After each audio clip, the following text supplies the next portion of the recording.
Welcome back to the Britt Mayer Show.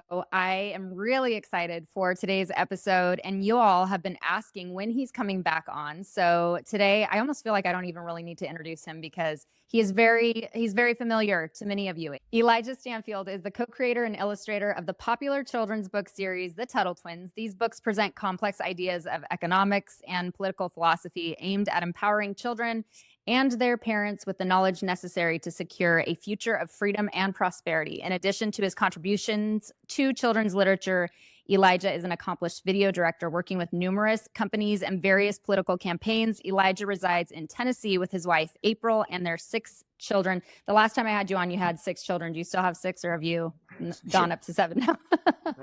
3 of them are adults now, but they're still around the area. So you look so young to have adult children. I don't feel it. Well, you're doing great.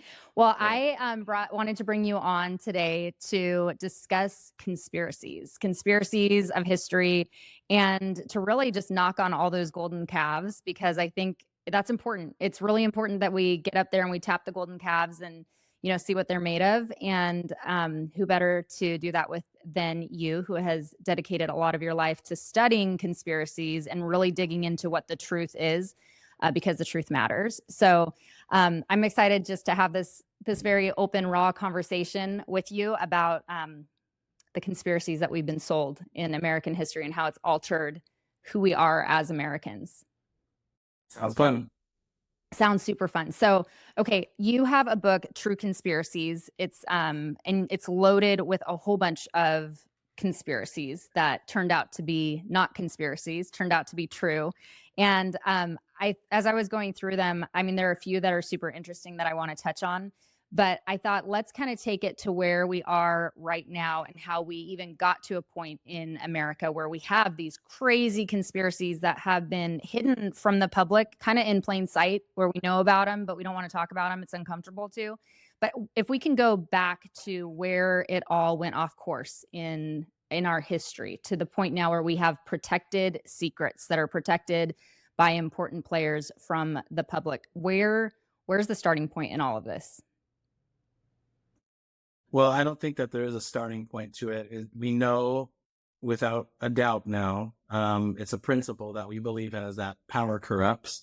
So anytime that there's power, you're going to have conspiracy. And even the word conspiracy is a conspiracy in itself, because conspiracy just means that a group of people get together to commit a crime in secret. And but now it's known as, the word conspiracy means a made-up tale of your imagination, right? So that's just interesting in itself, is the conspiracies happen. Almost everything is a conspiracy. Everything in our government is a conspiracy. It's people trying to get together and make up ways to rip people off. So I don't know where it started. In our American history, there have been multiple minor coups in the background, where a group of elites from a different worldview will come over and change things up behind the scenes, and then paint it over and make it look like it was a nice, smooth transfer of power. But I would say that it's been gradual, but especially I think I would theorize that there was a moment, we call it the progressive era. And it's where a real sense of nationalism came into it, not about individual liberty, but more of like the national dialogue, where the collective is the most important. And that's where the Pledge of Allegiance came from. And really a ramp up in nationalistic pride and allegiance and things like that. This was the FDR era and pre-FDR. And then the World War II thing happened, and we had all these secrets of, the nuclear race. And I think and then after World War II, I think we start the book with this as a Project Paperclip, We brought Mhm. over thousands of Nazi scientists and their greatest minds. And instead of putting them to death or putting them in prison, we invited them into our our most secret halls and sacred halls of government. And Okay, people are going to think that's crazy. They're going to think, what are you talking about, Elijah? We brought over Nazi scientists. You sound absolutely insane. We had the Nuremberg trials. We made sure that everyone was held accountable. So what are you talking about that we brought over Nazi scientists to try them? Like what do you mean? What are you talking about? well, we didn't want to put to waste all their great work because these were the greatest minds in the world. I mean, they had developed technology far beyond what anyone has ever developed. Um, and we didn't want to just, lop off those guys' heads. We wanted to use them. And so they justified that, but they brought them in as citizens and they lived out their lives in the United States with great paying jobs from the government and gave them a lot of control and influence on what happened in the back end. And that's where we start to see some of the real sick uh, conspiracies, the conspiracy theories, where we start to see some weird experiments on civilian populations, and just like the whole moral standard of what is ethical was just thrown in the garbage. Like the greater good, if we can justify it for the greater good, then we're going to do it. And the rest of I would say most of the conspiracies from that point on that we cover in this book they seem very Nazi. Yes. And I think that it's interesting that the whole goal of bringing over these Nazi scientists with this operation was that the end justifies the means. And so we'll excuse all these atrocities because the end's going to justify it. We're going to use their research and their brilliant minds that were obviously so corrupted in what they did and the experimentation they did. But we'll use them because the ends here in America will justify it. And they were granted right amnesty over here. That's 100% verifiable truth. And no one will deny it. That's what happened. And they did bring technology that has helped us and helped the world. So that's one thing about history in general, and in reality is like the nuance is what makes it fun to like really grapple with like what is the right answer. It's debatable, and that's what makes it interesting. So what happened to all these guys after they came over here? Where are they? Like obviously very, very old or probably no longer alive, but their descendants and their little empires that they built here in America because they were highly tied into government and science here in the States. What is their legacy here in America? What can you trace back to now being because of them? I don't know specifics, but this is what I imagine. I know that they have children and grandchildren that are still alive today, living in the United States as citizens, and they're probably well-functioning, good citizens. Our propaganda pushes that the Nazis are evil, which they were, but also they were just regular people. And when you meet them on the street, you probably think that they were just like good people. And that's another nuance of reality is that there can be nice people, they can be kind, they can be generous and all these things, but there's a part of their brain when we get involved with there's a part of our brain that we kind of compartmentalize when we're dealing with things of the government or authority or things like that. We just justify all these social things that we will apply anywhere else. Like, this is right. All our ethics are like, okay, but then when government's involved, it's like, oh, that's totally legal. That's legit.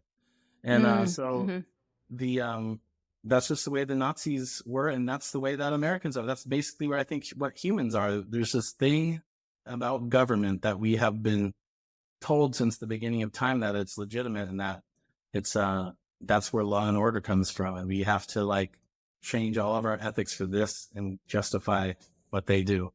And that's where the darkness comes from, I think. Yeah. Let's go back into our past and the founding of this country. So, you and I were talking about the inconvenient history going back so far as the colonists winning their war for independence, and just the interesting history in that how we have the Articles of Confederation, which would be the first constitution. It's buttoned up, and then those colonists go back to farming.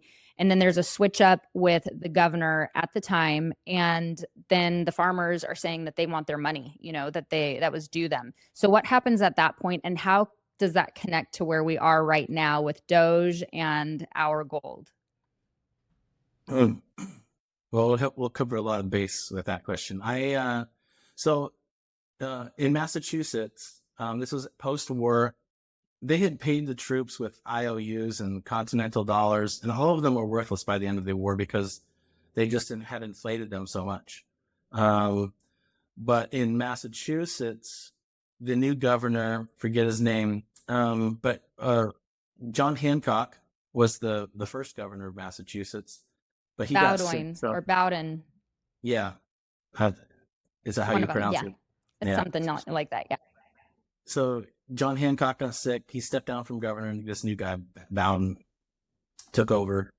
And he cooked up a scheme with his rich friends and his legislature where they were going to offer the veterans of the war to pay them 10 cents on the dollar for their worthless paper notes, right? And, the farmers were like, sure. I need money, and let's just do it. So they did that. These guys bought up all the debt, all these IOUs, and then they turned around and went to the legislature, and the legislature passed a law to buy these notes at 100% gold. And how is the government going to pay for that? They're going to tax the people that they just ripped off. Wow.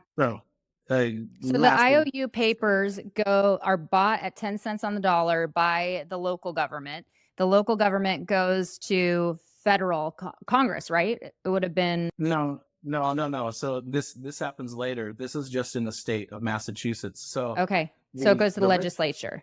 The rich and connected elite, the banking elite, the financial elite, who also may have been part of the legislature, they bought up the debt. Mm-hmm. But then they had a deal with the legislature that the legislature was going to pass a law that was going to buy those back at 100%. So they made massive profit. Right. So the wealthy get wealthier. Right. Yes. So then the farmers, were they okay with that? Were they outraged? No, what happened? So traditionally in colonial America, when the legislature went off rails, they would close down the courthouses and stand on the courthouses and say, we're not going to budge until you open back up the doors and hear our pleas and our grievances. They did that, and instead of opening the doors to hear their grievances, they sent the militia, what was left of the militia, because most of the militia was actually on the steps of the these were the veterans of the war. These are the fighters, and they just got done fighting these corrupt elite. So now they're here at their own soil dealing with the same thing. So that conflict is called Shays' Rebellion. And I gave you the real story right now, but what was told to George Washington by Alexander Hamilton was that these lawless riffraff are trying to deny, people what's owed to them.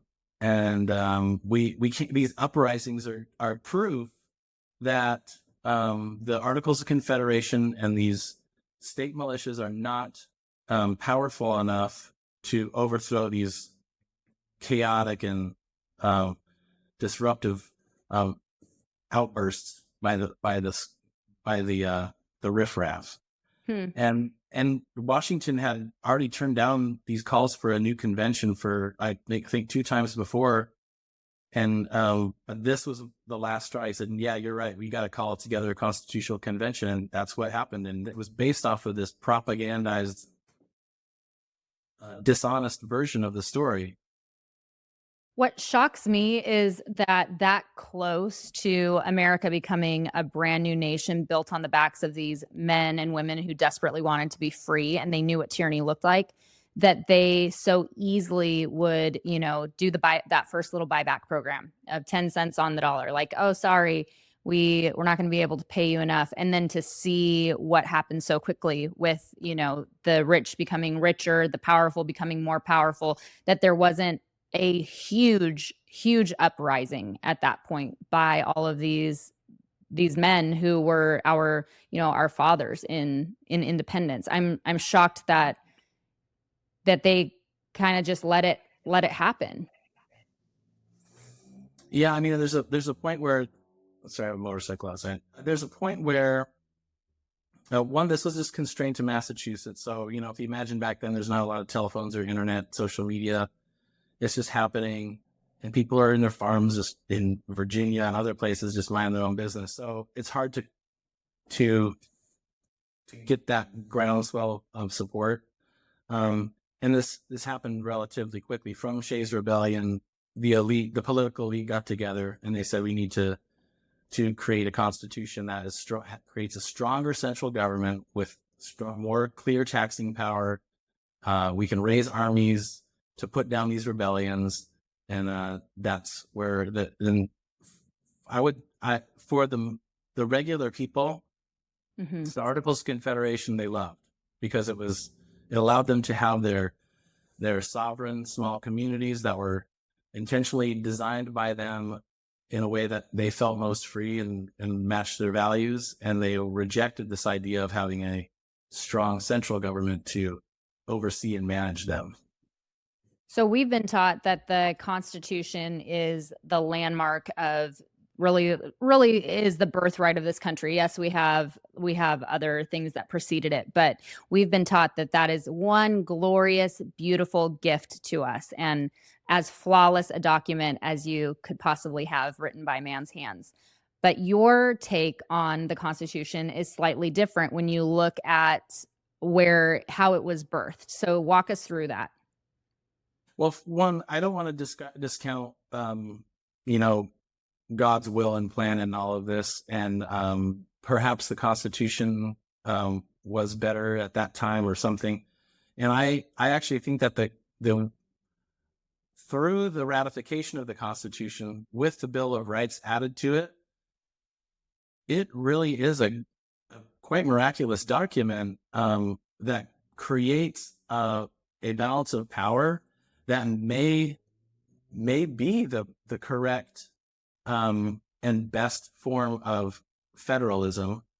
So I don't want to discount that altogether, but there were definitely motives that were impure in its creation. And I know that's going to hurt a lot of people's feelings. It hurt my feelings when I've heard it. It took me years to kind of like come to grips with it, and then this is the thing about history, is the history that has been passed down to us is just multiple layers of propaganda of different power structures, the people that won, and it's written, history is written by the victors.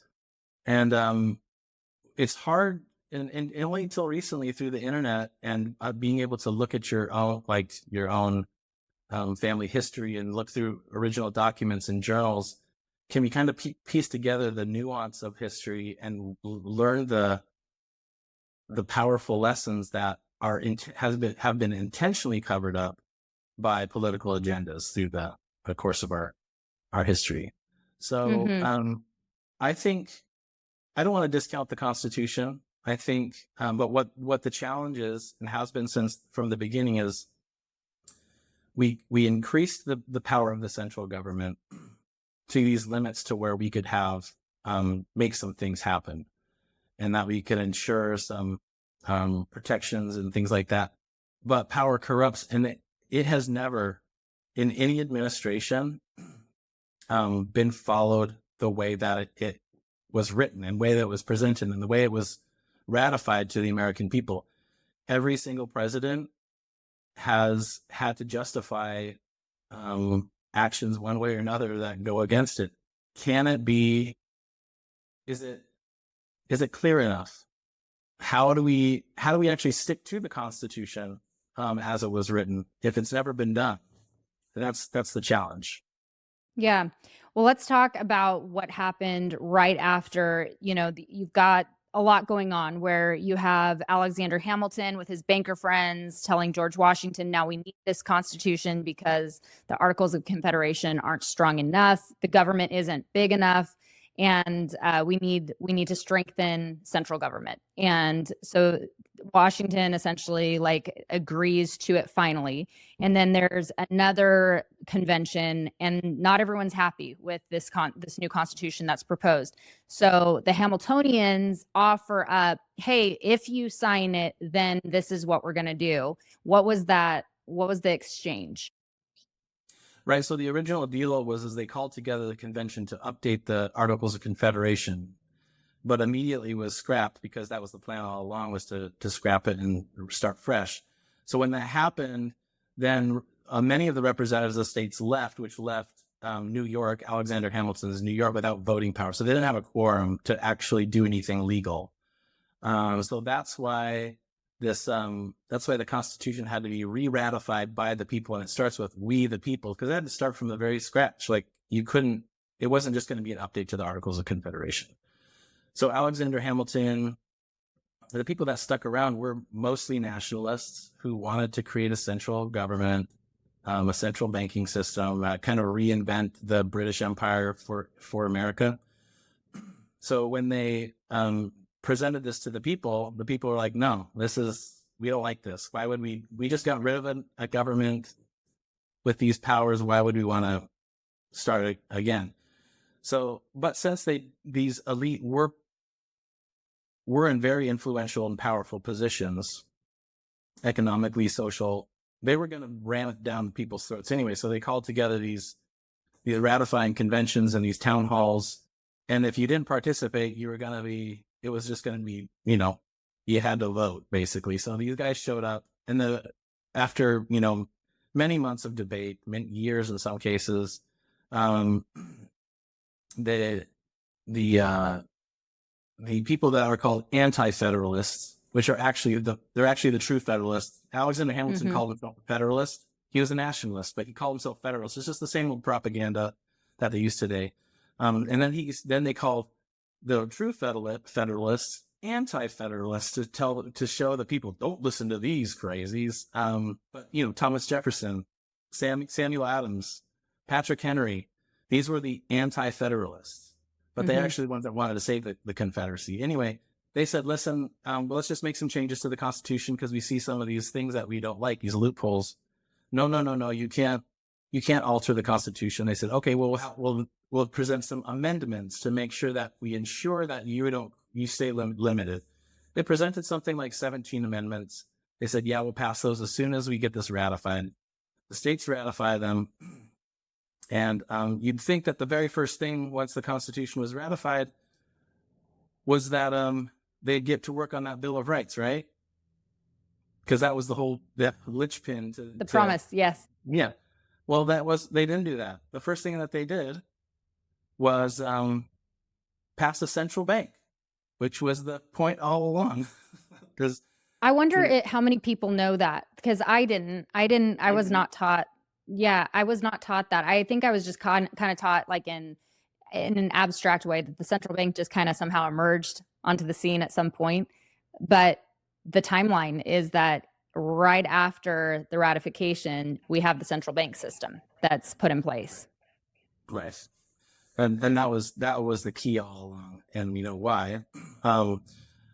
So when the Bill of Rights did come up, they took a few of those out. I think one of them, so the First Amendment, before it was scrapped, wasn't the freedom of speech.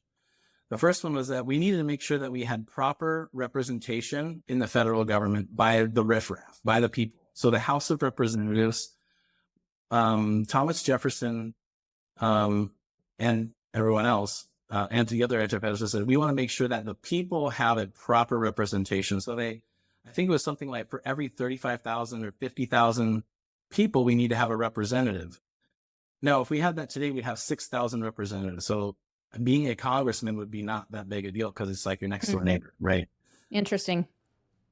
And they felt like that was a good way to make sure that the Senate, which was the elite inside political players, wouldn't run the show.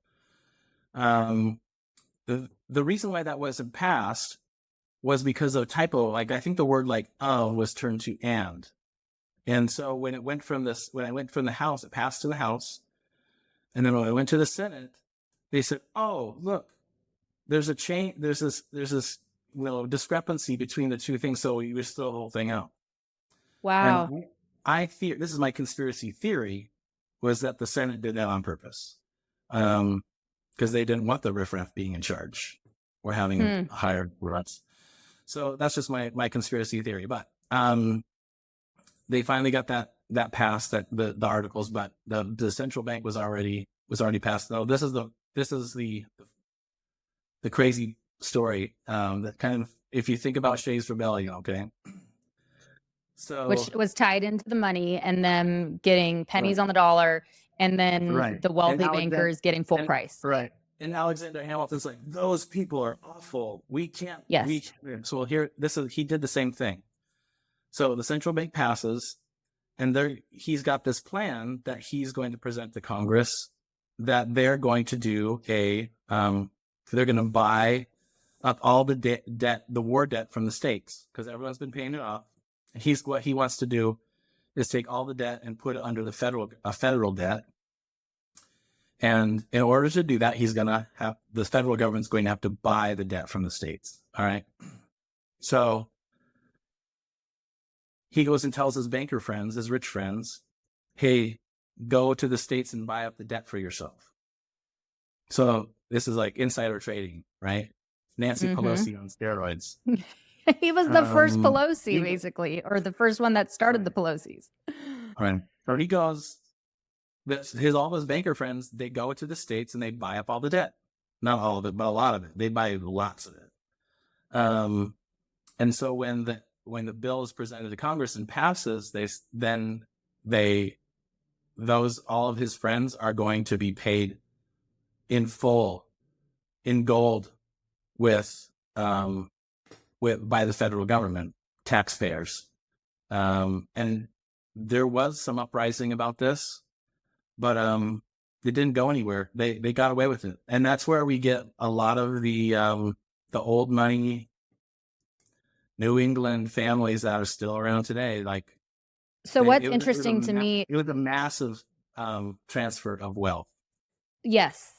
And so what that ties into for me is we are hearing President Trump talk a lot about the gold at Fort Knox, which I think, if I'm accurate, it's around 70%, or I would say around 70% of America's gold is supposed to be stored at Fort Knox. I could be wrong on that figure, but I think it's around that. So it's a large amount of our gold is supposed to be at Fort Knox. Now, prior to the 70s, and this is all alleged, there would be tours where senators could go to Fort Knox and check on the gold. You know, what's the status of Fort Knox? Well, since the 70s, it's denied entry for any politicians who want to go through. I don't even think any presidents maybe have gone into Fort Knox since the 70s, check on the gold. So we're hearing a rumbling of, in Trump just recently, he was on Air Force One, I think, and he was asked about the gold at Fort Knox. And he said, wouldn't it be interesting if we live streamed going into Fort Knox to just check on the gold to see if it's there? It would be really, really bad if it's not. So how does that connect to the central bank and all these elites gobbling up our actual gold? How does that connect to where we are right now with this alleged gold we're supposed to have at Fort Knox? Well, I think the Hamilton situation, that was a long time ago, so I don't think it directly connects, because Andrew Jackson got rid of that bank, a variation on that bank. And then we didn't have that bank until 1913. But this time it's called the Federal Reserve Bank. Back then it was called the Bank of America, the Bank of the United States, the BUS. So back then it was end the BUS, and now it's end the Fed. But with that variation, they dealt with percentages of gold as a foundation for the American dollar. Because of that, in Bretton Woods after World War II, the rest of the world's bankrupt. They said, we're going to peg all of our money to the American dollar because it's backed by gold. It's very healthy, all that stuff. And then during that, there's the part where Roosevelt took all the gold. It was illegal to have own gold coin in America for like 50 years, 60 years or something like that. Because Which was Roosevelt another buyback program. basically like, here's your garbage and we'll take your money. Yes. So we'll take your real money. So the gold in Fort Knox is supposed to be the foundation of our money for the world. But then in the 70s, Nixon took us off the gold standard. I believe that's probably the reason why they said we don't need to verify this anymore. Because I think that the checking on the gold in Fort Knox was the rest of the countries were probably wanting to see what was in there too, to make sure that America was playing fair, because we are the reserve currency of the world. Right. But after that, he took us off the gold standard. I think that's probably a correlation of when they stopped doing the, checking and see if it's all there. So what if the gold is not there, Elijah? What happens if the gold is not there in Fort Knox, like a lot of prominent people have suggested could be the case? I think if we saw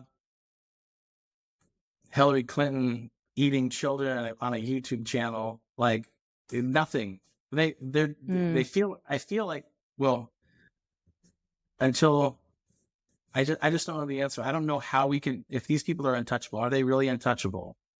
But if it's true that they've taken the gold and it's basic, then where did it go? And why would they take it if our currency isn't based off of gold anymore? And they keep saying, as a central banker, Ben Bernanke said that, gold isn't like, it's okay. We don't need it. It's not money anymore. But I think it is. I think it's the money of the elite. And where is it? Where is it? And if we don't have it, then what does that look like for us financially? Like, what does that do to, everything would change. So do you think we're going to see a live stream? Do you think that Trump is going to go in there and we're going to be able to see what's going on at Fort Knox? I hope so. Trump is, his first term, I wasn't convinced that he knew what he was doing, that he knew all the deep problems with this country. And a part of me, especially now, is hoping that he does know, and he is.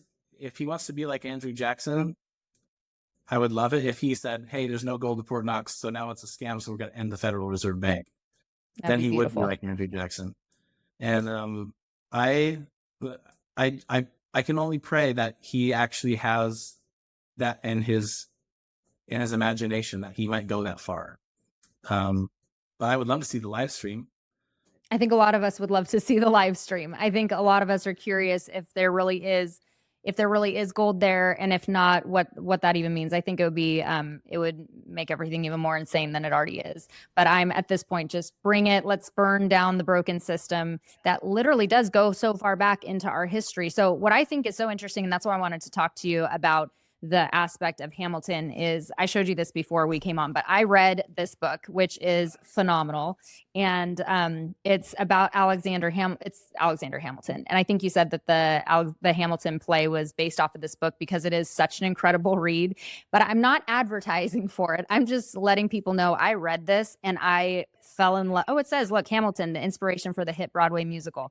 So I read this and I fell in love with Hamilton in so many ways, where I'm like, this guy was absolutely genius. His story, being raised on an island, he was orphaned super young. He had zero chance at success. And then he becomes a huge player in our American history, and not necessarily for the good, but you can't discount that the guy was an absolute certifiable genius in who he became and what he did with his life. So it's so hard for me to not have a crush on Alexander Hamilton. But then you go back in history and like you look at what we have been sold and you're like, oh my gosh, this guy did a lot of really bad stuff that really set us on a trajectory that was so different than what the original intent was for America, to be a free and independent nation. Yeah, and it is a shame because Alexander Hamilton's life is like a Charles Dickens book. It's like unbelievable comeback story. And when he showed up on the shores of the mainland from the Bahamas or the Caribbean islands, he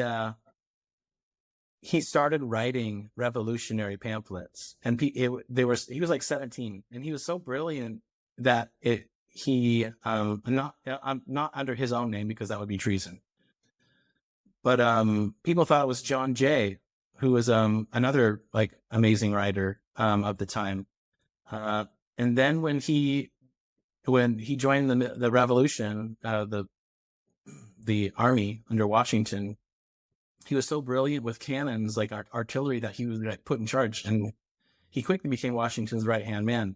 Yes. He was intelligent, amazing, and brilliant, right? A genius. And then, but it's like, to me, it's like the Anakin Skywalker to Darth Vader transition.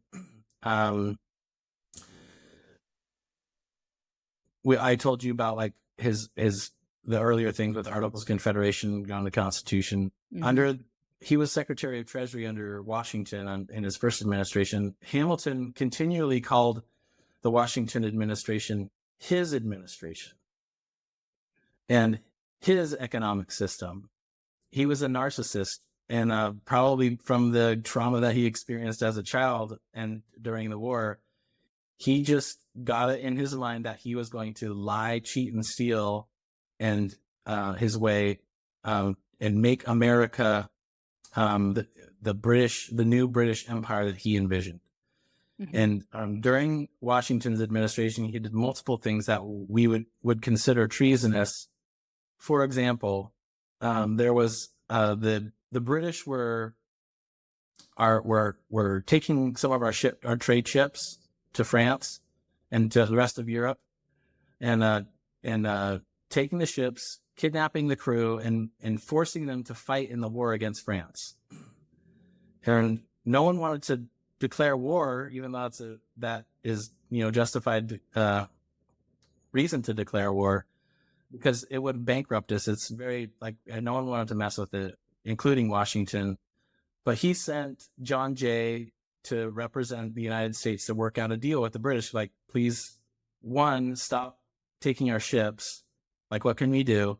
And two was to get the British, who were on our western border toward the Mississippi and the Great Lakes, to stop messing with our border, because they had started to mess with us. Well, that negotiation was going to be rough as it was, but Hamilton sent message before John Jay to his British contacts and told them what deal to make and where all of our weaknesses and where our strategic negotiating parts were, so that basically when John Jay came back, he came back with a really bunk deal, and that's treason in my opinion.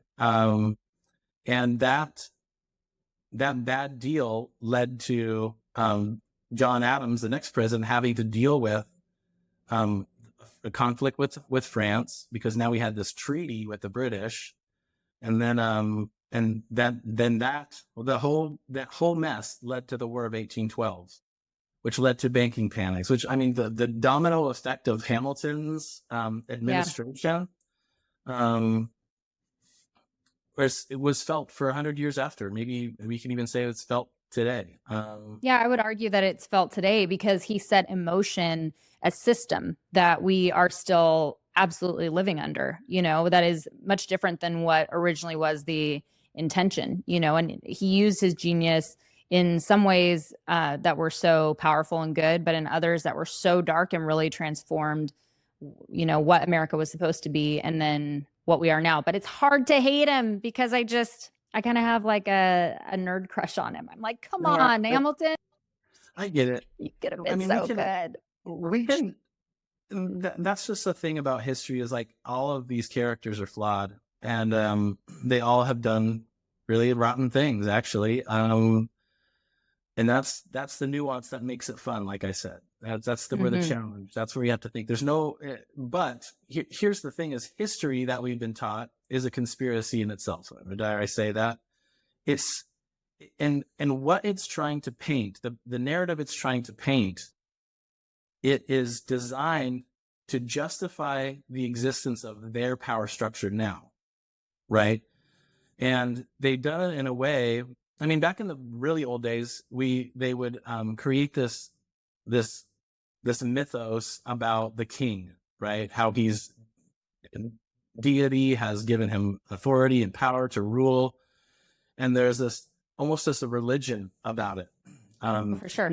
to keep the people subservient to it.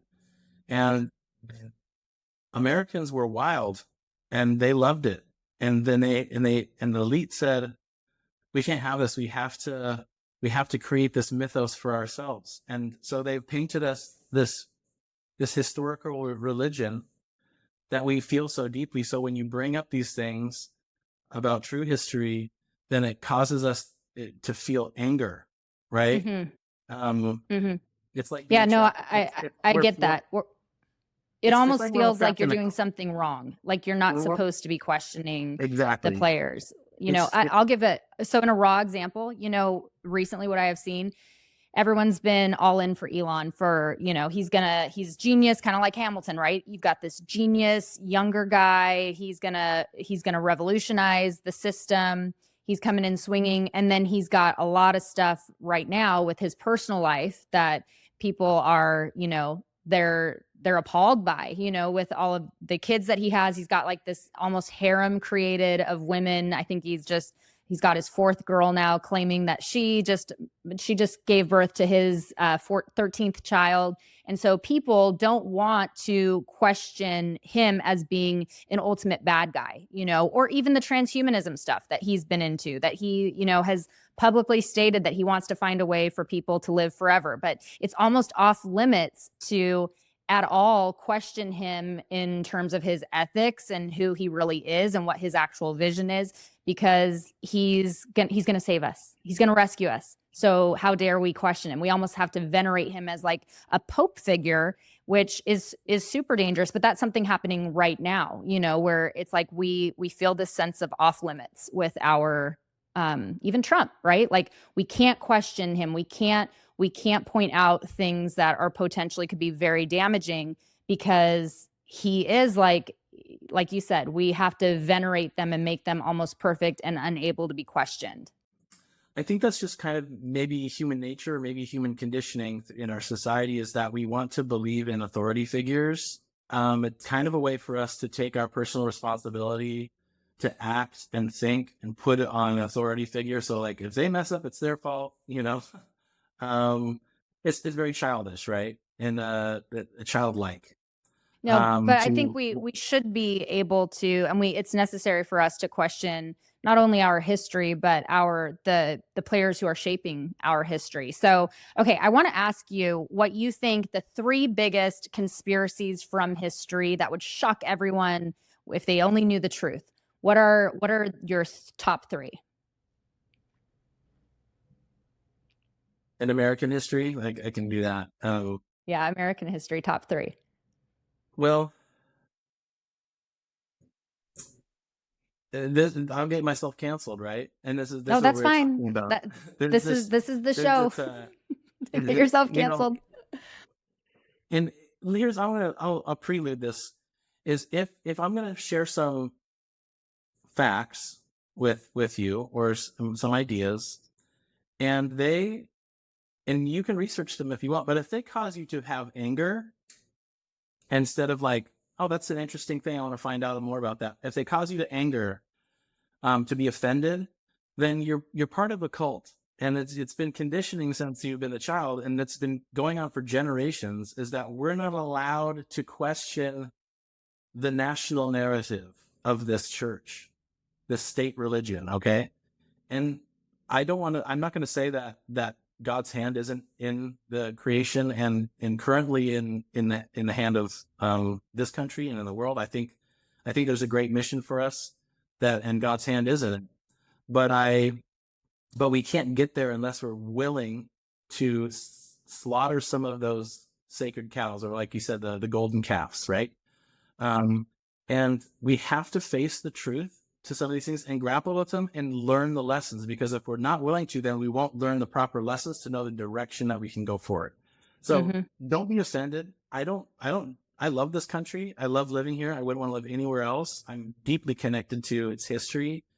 And even though every single founding father has deep, darkness in them, you can appreciate the great things that they did in their era, according to their knowledge. And you can also, I don't think that you can truly honor somebody without also accepting their flaws if you want to truly honor someone's greatness. That's a good point. Good point.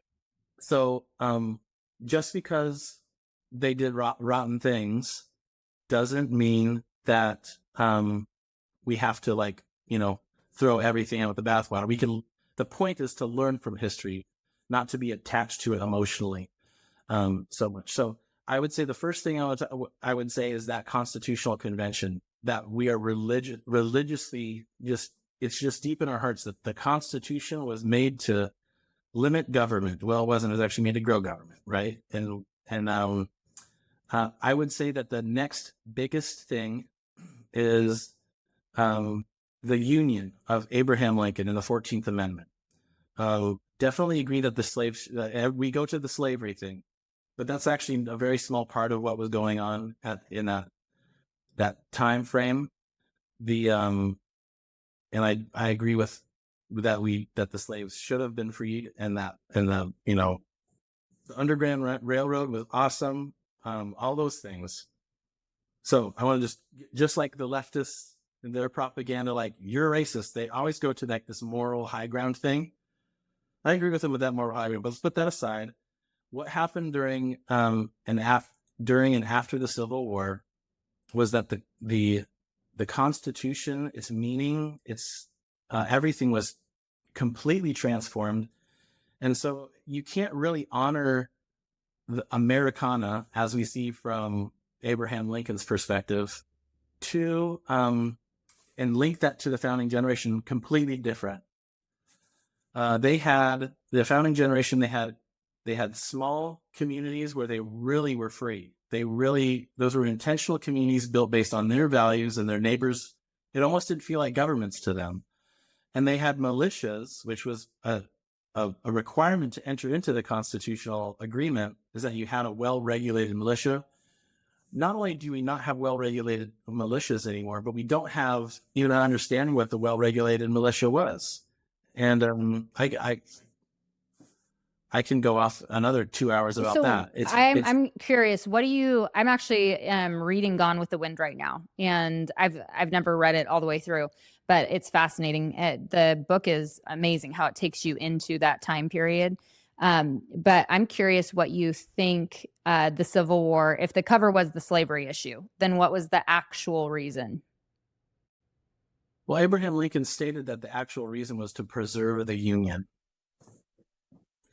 And so the South, there definitely was an element of slavery. Let's not pretend that it's not.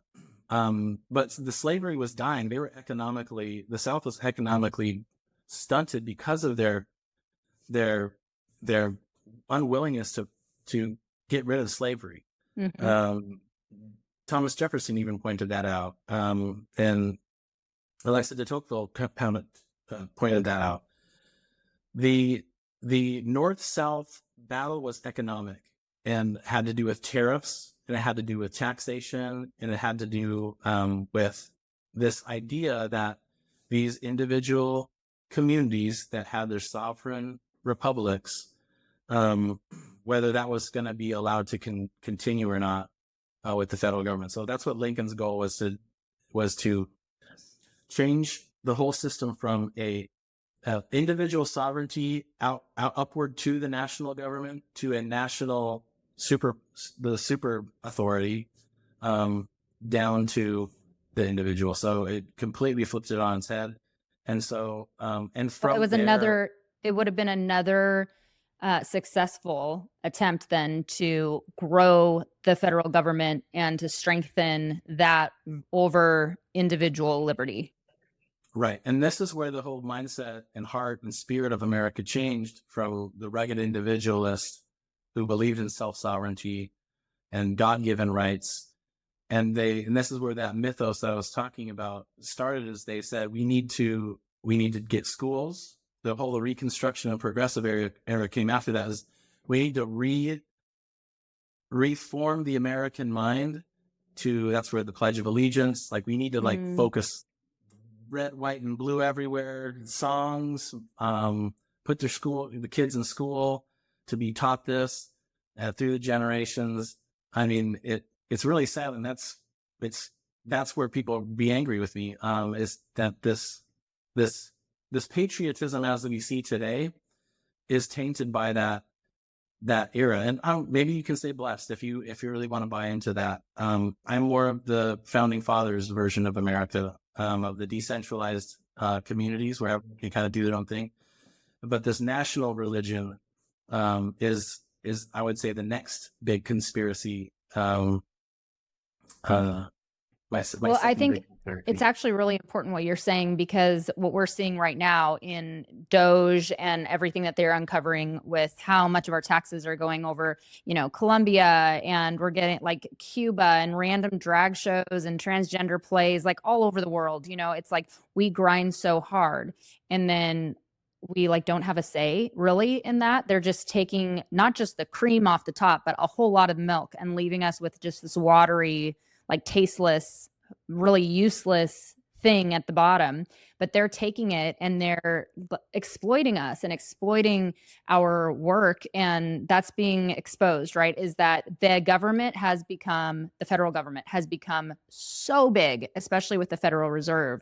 And so it is important to go back and, like you said, to touch the golden calves and say, how did we get so off track? How did we go from these rugged individual farmers who were annoyed if they could see the smokestacks from their neighbor, 55 miles away, to where we're in these urban, tight-knit, like housing developments, and we can't even afford our rent, and we don't even own our home, and we have no land to our name, and our money is being sent over to trans operas in Colombia. We have to be able to recognize something went very wrong, but then not just stay there and say, okay, well, where did it go wrong? And be okay with offending people if we're asking really important questions. It's the only way we'll ever correct course. Yeah, and that would be the third greatest conspiracy is the Fed, the Federal Reserve Bank, 1913, income tax, and the progression after that, because it has evolved quite a lot since then. To where basically, I mean, if you just try to put together, BlackRock owns the world and they own our government, and they're controlling social, and they want to just create a totalitarian system where they own everything and we own nothing. And if you try to figure out who owns BlackRock, even ChatGPT will say you can't figure it out. And so I asked a very interesting question I never thought. I asked for ChatGPT's best guess or opinion of who these owners of BlackRock were. And it said, European royalty, the Rothschild family, the Morgans, and the Rockefellers. And then, I mean, I don't know where it pulled that up. Did it pull it off of a conspiracy theory site, or is that legit? But I think it's legit. I think we're just being controlled by the elite like we always have been. And they're trying to take us. I think the reason they're trying to take us into this full totalitarian international state is because people's minds are waking up like never before. And we're really on the cusp of a complete reinvention of our reality, the people. Mm-hmm. And they know that the jig is up, and they're trying to clamp down and stop it from happening. I don't think. Do you think we're going to get through this time period and go back to what America originally was intended to be? I think we might want to look at it a different way. I think that we have an opportunity right now to go forward and realize that the path hasn't been perfect. I look back to the Declaration of Independence. I think the words there, that all men are created equal, is really the thing that just exploded the world. Like, it just transformed everything. And we believe that. We don't believe that one person should rule over another. We know it's morally wrong. But we haven't been able to turn that into reality with our political system. So I would say, let's not look behind and see where we can return to, because I wouldn't want my kids, if I could give a gift to my kids, I wouldn't say I want it to be like the 90s with Bill Clinton. It wouldn't be good enough. I mean, I wouldn't want to say Reagan, FDR, Jackson, Hamilton's administration. I want to give my children ultimate freedom. Why would you want anything less? And I think that we can do it if we learn our lessons from history and can kind of polish up what that means and look forward to a brighter future, and not just go back. Yeah, that's good. That's the looking forward aspect, but also looking at kind of what our roots were supposed to be. And then instead of saying, let's go back to the stump, let's go back to the actual roots and then build from there is really good. Right. I asked when I knew that we were going to be doing this, I asked my community on Instagram, and I told you I was laughing going through it. Let me pull this up. I mean, they're probably tens of thousands now, but I asked people, I think, yeah, I'm at like 5,000 responses now. I asked, what conspiracy of history is the greatest lie we've ever been told? I'm filming an episode on this topic today. And the responses came in so strong and heavy. So, I mean, I'm dealing with a lot of responses. And as I was going through them, some of the big ones that came up, I was like, you know what, you and I can just hot seat you real quick on some of these, and you can just give me like your short, if we were just having, like, I don't drink anymore, but if I still was drinking, I'd be like, we're just having a beer at a table and you and I are just shooting the breeze, like just going back and forth. So I want to throw some of these at you and then you tell me what you think. So the moon landing came up more times than I could count. Every time I scroll, it's moon landing, moon landing, moon landing. Did we land on the moon? What are your thoughts? Or is that one of the greatest conspiracies we've ever been sold? It's a mystery for sure. And the reason it's a mystery is because NASA got rid of all of the data that they supposedly collected during that. They got rid of the film of the negatives from the footage on the moon. They got rid of all the mathematical and physical data that came through when they were traveling through space. It's all dumped. And didn't they say they lost the footage from the guy who, after he did the drop, then apparently he goes back around the moon, the dark side of the moon, and he just somehow the footage was just lost. They thought they recorded it and it was just gone. I don't know. I don't believe anything that they say. But you can find on YouTube this thing called, I think the title is "A Funny Thing Happened on the Way to the Moon." And you can see them accidentally faking footage, like where they're hovering above the Earth, they're orbiting the Earth, but they have this black cutout in the window, so it looks like the Earth is far away. There's like a little hole. No. And then they're like, oh, we're like really, really far away. Oh no. And then you can hear someone like counting in the background, like to make sure that it matches up with the distance. Like, okay, now Steve. And they're like, I believe that at a minimum, the footage was much of the footage was faked. And when you look at that tin can, this is where I'm starting to just go. Just recently, I'm like, I look at the tin can that they sent those guys up with, and through the radiation belt, and I'm like, no technology. Like, this is like pieces you make it, from Radio Shack parts. And it just kind of seems awfully suspicious. Like, how come Elon Musk hasn't gone to the moon with all of the massive, and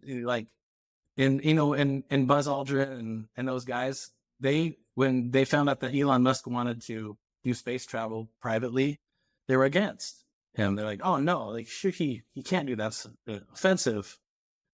Well, I think it's maybe because they knew that he's going to find out that this was not a feat that's very easy, especially for that time period. And, being able to, like, have his audio recording saying it's one small step, one leap. I'm just like, I don't even know at that time how that was even possible. There's a lot. There's the bubbles theory, that it was underwater and there's like bubbles coming up. I want you to dig into that. And the next time you're on, we're going to just have a whole episode dedicated to was the moon landing real? Like, I'm just guessing. I'm just guessing and speculating, and just but I have no answer really. I feel like with the moon landing, it's one of those things where if you can pull that linchpin out, like, all hell breaks loose then. Right. It's one of those religious things that we're not allowed to touch, right? For sure. Well, because it makes us seem so great, right? Wasn't it at the time like we were in the race against Cuba or someone? We were racing a space race. Who was it? Russia.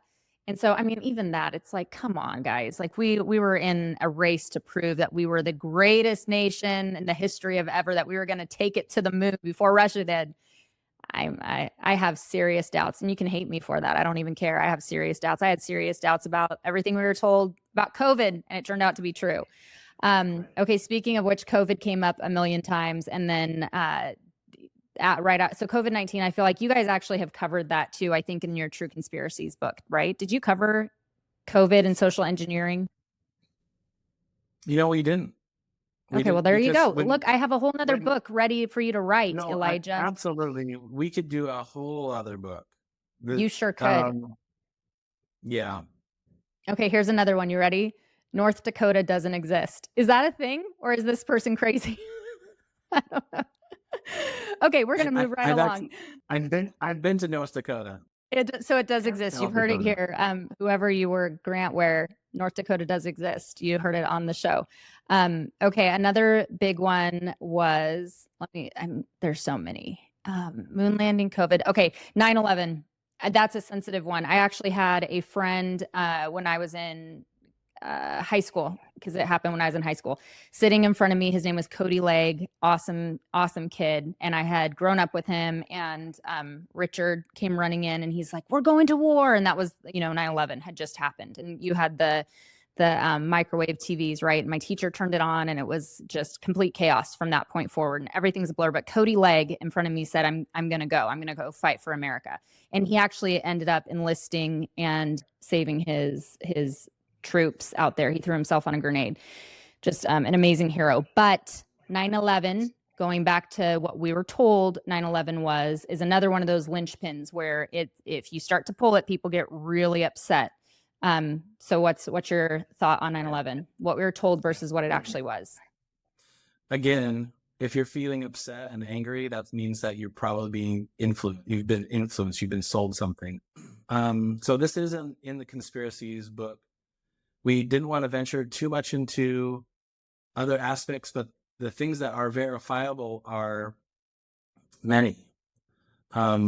Suggesting that there was pre-knowledge that the attacks were going to happen. Certain people pulling millions of dollars out of the stock market the day before. Donald Rumsfeld saying we lost $2 trillion from the Pentagon the day before 9/11.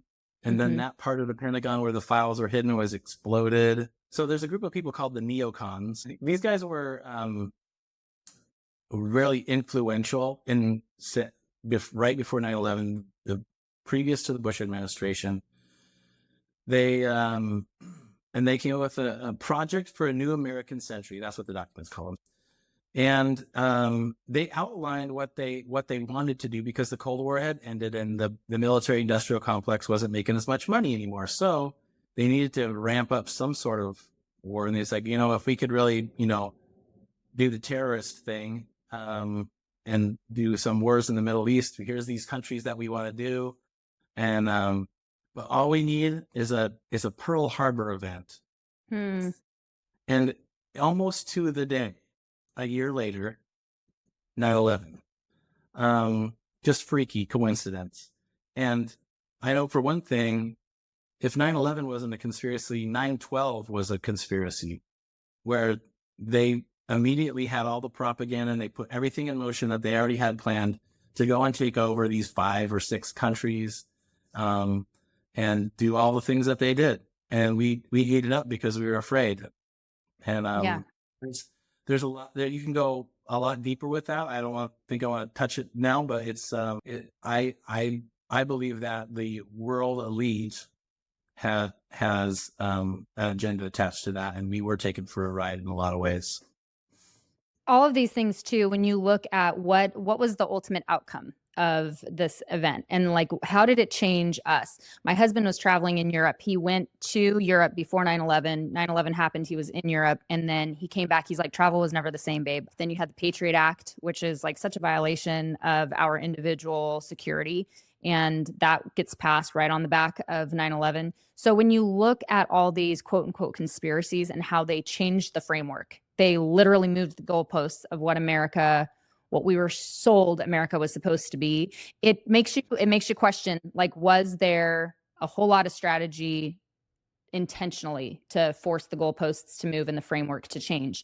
Okay, another one that I wanted to bring up, and it came up a lot with the questions, was the chemtrails. The chemtrails that we see in the sky, they're spraying us, they're poisoning us, we're gonna die, all this weather modification. And then people are like, that's crazy. I have had people reach out to me and say, don't touch the chemtrails. It's going to make you lose your credibility. I don't care. I'm going to touch the chemtrails. And you touch the chemtrails in your book. I want to know your thoughts on all of the lines we see in the sky, the history, and is it a conspiracy? Is it just we're stupid for even asking what the lines in the sky are? Well, the point that we insinuate or kind of suggest that there's something, because the technology for weather modification has been around for a long time. It's actually not that difficult to do. Enhanced storms to be out of control.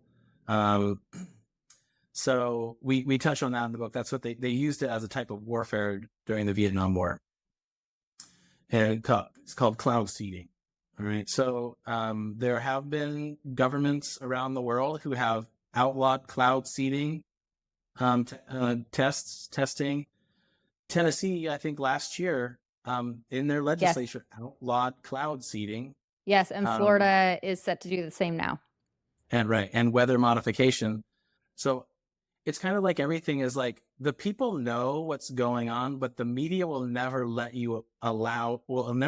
you to believe that the majority of the people are onto it, right? They always make you feel like the crazy person for saying it, even though the majority of people are onto it. And I think this is one of those things is I wake up in the morning and I look out my window, and this is I'm in Tennessee. But here's the thing: Tennessee does not have a way to enforce that law, and we have military bases here.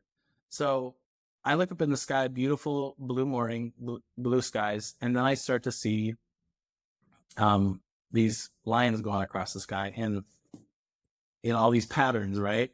And then by midday, it's just hazy, and then the next day, the weather is not the same.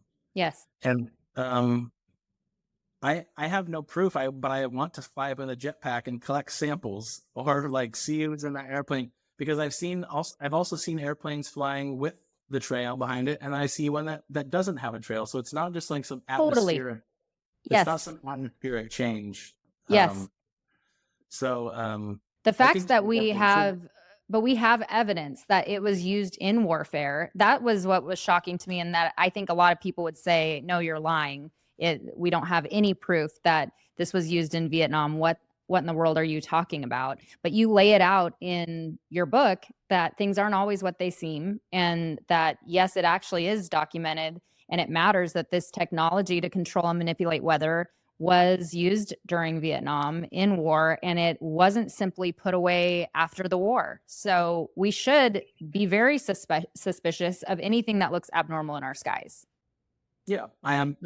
We should always be suspicious when the government's concerned. And if you haven't figured that out yet, I mean, since COVID, then there's no hope for you. But COVID was the perfect example of what they've been doing to us all along. But we kind of got wise to it, and some of us stood up, and now we can see clearly what they did during COVID. But that COVID is not an anomaly. They've been doing it to us, and they're still doing it now. Yeah. Okay, last one that I want to ask you, because it ties into these files, right? We have the JFK files that are supposed to be coming, and I'm really hoping that they come and that they're not redacted.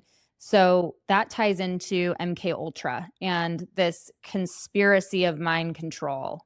What is it? A conspiracy? Are bad players able to control minds? Well, MKUltra, I don't know how effective they are in controlling people, but there's a lot of it's with Candace Owens. She's talking about that book. There's a book about Charles Manson and how Yeah, he I was can't remember the name of it. potentially. I can picture it as a black cover, Anyway, but yes. but people are talking about it, and the experimentation on unknowing victims, test subjects, is real. They tortured people, and used people, would pumped them up with drugs, took notes, all these things for the purpose of learning if they could control people's minds through drugs and hypnosis and all these various things. So that part is definitely real. So do you think MKUltra is a part of the JFK assassination? I don't know. I can't say. The Bobby Kennedy assassination seems more like it. Like some crazy guy comes out of a crowd, right? The shooting of JFK in was it Dallas? Yes, I think Dallas. That way, the Patsy, he might have, but it just seems like they just shot him from a bush or some location, and I don't know where an MKUltra type of situation is clear in that situation. But we do know that there were trials going on that would have been around that time using MKUltra for, to see how far you can push a human to do nefarious things against their will, using drugs and other therapies. Right. There's lots of different pieces to the JFK thing that I'm really interested to see where that goes. Like Lyndon B. Johnson, his connections with the mafia and what he said before and after, and there's a lot of elements of like, I don't know, like I'm really interested. It gets juicy. It's like you don't even need to be watching any shows. But I don't think that there's it's not a coincidence that JFK was an outsider politician who came in and was shocked by the amount of corruption that was all the Nazi stuff that we talked about, that Nazi style corruption. He was shocked. He had, Joint Chiefs of Staff coming to and say, hey, we should blow up American citizens so that we can start a war with Cuba. And he's like, what? Like, no, of course not. You're all fired. Right. And then, you have Israel, who won't do proper nuclear things, and he's like, no, we need to do these tests, and they're not being honest with him, and also he's like, well, we need to have the APEC at least register as a foreign entity so we can have some transparency of like where this money's coming from, because we give them billions of dollars every year. We want to make sure that it's not coming back as lobby groups to influence our politicians. And that didn't happen. But he was dead like months later. And like he gives speeches saying, hey, there's some power, there's some powerful people at play here. Like, I need the help of the media to cover they have immense power, financial power. Help me tell the people about this. Dead a few months later. Like, I don't think that's a coincidence. Yeah, I don't think that it would be wise to think of it as a coincidence, which begs the question of what happened, and are we gonna actually ever know? Are we gonna actually see those files? I hope so. But I think the moral of this whole conversation, and that's what's so fascinating to me about the conspiracies of history, even like in our past, at our founding, all the way to current. Where is the gold? Why did we really get the Constitution? What was the Civil War? Let's talk about COVID. Let's talk about chemtrails. If you aren't asking those questions, you're never going to be truly free, because we've learned throughout history, we certainly should have learned through COVID, that powerful people use lies to control us, and they make us use a language that it doesn't belong. They shame us for asking the important questions so that they can control us and keep us slaves of their agenda. And so I think it's very important to, and you might not always be right. We could be wrong with some of these things that we think, and maybe there are things that we think are really nefarious that are innocent. Maybe we really did land on the moon. I don't think we did, but maybe we really did. It's okay to be wrong too. I think it's fair to ask important questions, even and most importantly, the ones that are the most protected.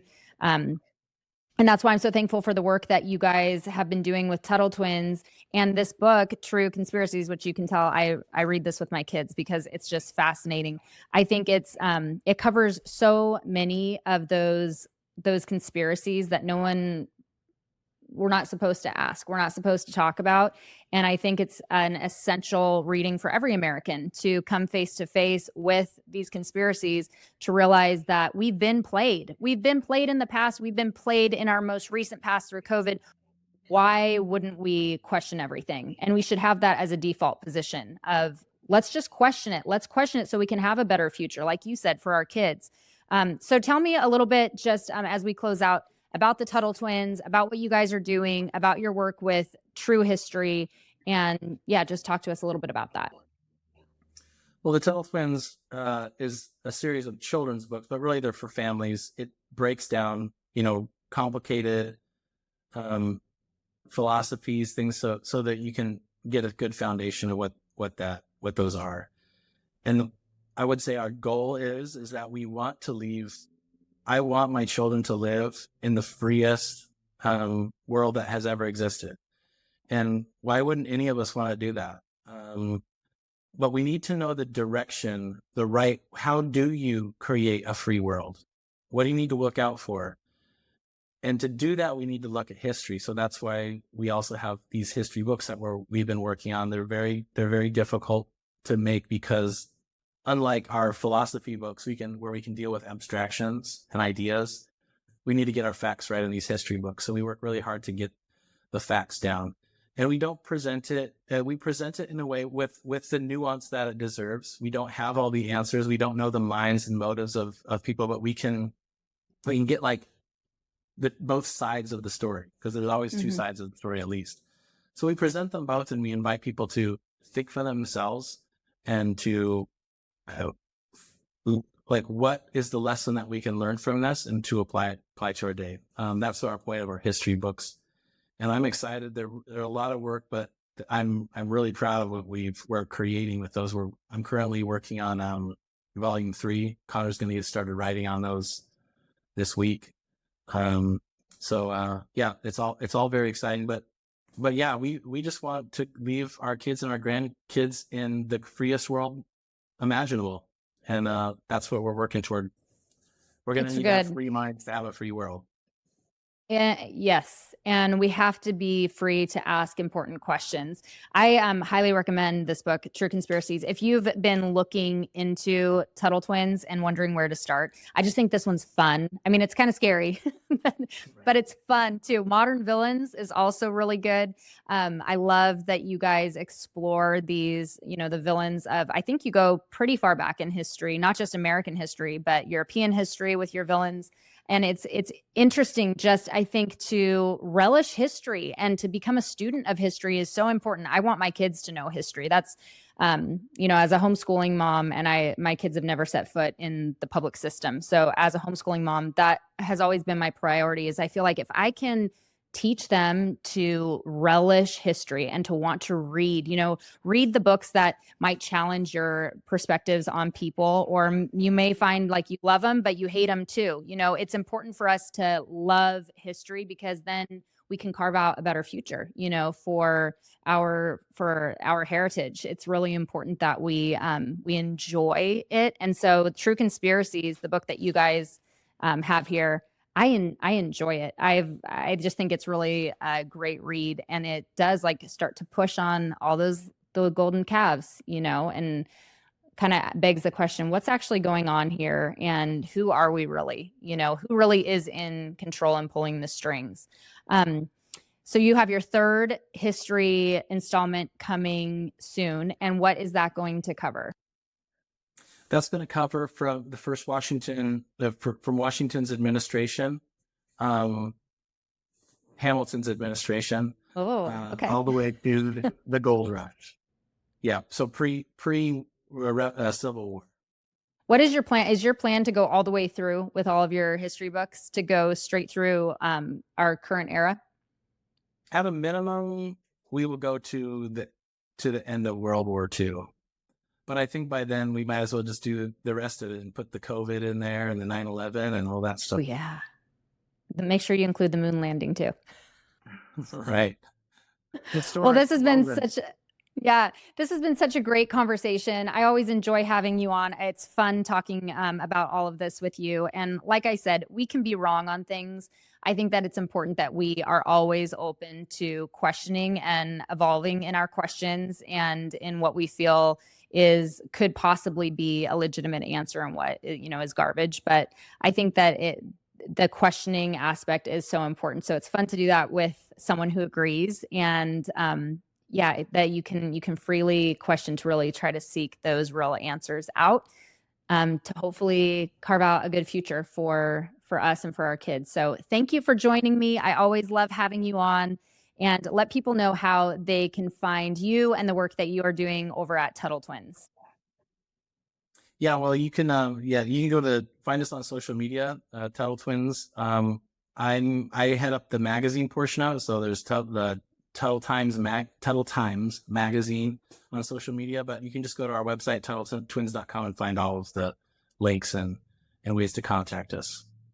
Real quick, because you mentioned the magazine and we didn't talk about that. Can you just share what that magazine is? Because it's such a great little resource that comes in the mail. I love it. My kids get so excited when it's in the mailbox. Yeah. So back when we started the books, everything was digital, and we were like, let's go old school and have like an actual book. And now with the magazine, it's kind of the same idea. Like, don't your kids want to get something in the mail every single month? So we have this little magazine, and then we each month we cover a topic. This one last month was about delayed gratification and investment and reinvestment. We have fun little mini stories and articles and games and all the things that support that concept. And so it's super fun to do. We have a team that works to make the most entertaining content with that. So that's something you can find on TuttleTwins.com as well. It's fun because my kids get excited, and then it reinforces everything that we're teaching at home instead of, being full with woke garbage that you have to toss out. So it's a fun little addition treat for them to grab out of the mailbox. And it is old school. It reminds me of growing up without screens, and you'd get so excited when something new came in the mail. We keep it's $50 a year. So we're talking like $4 or $5 a month. So it's, we try to keep it affordable because we just want so many, but like I said, our goal is to reach as many people with these ideas so we can transform the world. So we don't want to rip them off, and we want to give them the best deal possible. So. Yeah, that's a great entry point too. I highly encourage grabbing that magazine. Okay, well, that's our time. Thank you so much, Elijah, for joining us, and we'll do it again soon. Awesome. Thanks, Britt. It's fun.